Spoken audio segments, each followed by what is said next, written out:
Mikasika izay momban'ny ZZ izay hatrany dia anisan'ireo sehatra fototra isian'ny coopération allemande na ZZ eto amintsika ny sehatry ny angovo amin'ny alalan'ny fandaranasany antsoina hoe PRR. Maro ireo fandaranasa sy famatsim-bola efa nataon'ny fanjakana mba ampiroboroboana ny angovo azo avozona. Ilaina amafisina ny fampafatarana ny mahazava-dehibe ny fampiasana ny angovo azo avozona mba ampitombo isan'ireo tokantrano misitraka herinaratra.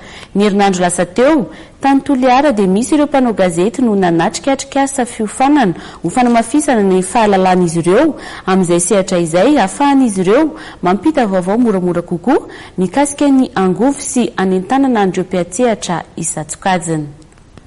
Fa hivadika lafim-baovao afa-tanteraka kosa isika ao anatin'ity fanadihadiana ity. Tsy mbola niravina ny olana teo amin'ny fikambanana taksi eto Antananarivo izay mivondrona ao anatin'ny FTAR sy ny hotely sy fitoerana fisakafoanana iray eto Andranovohitra izay etsy Ampasamadinika no nisy azy. Rehefa avy nohanin'ny fampanoavana izy ireo ny alakamisy teo dia hiakatra fitsarana ny 12 ny volana Septambra ho avy izao.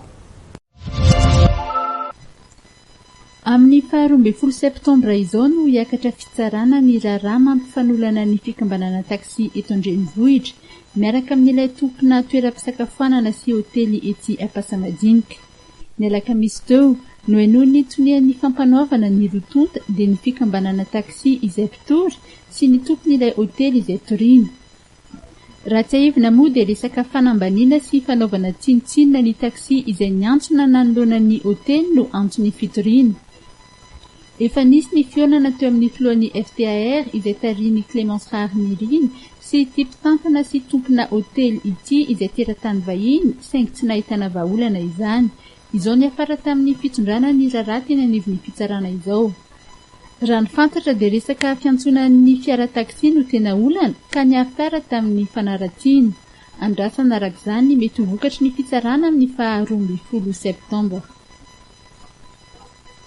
Dia iny fanadihadiana indray tompoko lahy sy tompoko vavy no nentina nanakatonana ny fotoanan'ny fampahalalam-baovao tamin'ity alina ity. Ankasitrahana feno ianao nanaraka izany hatramin'ny farany. Veloma tompoko.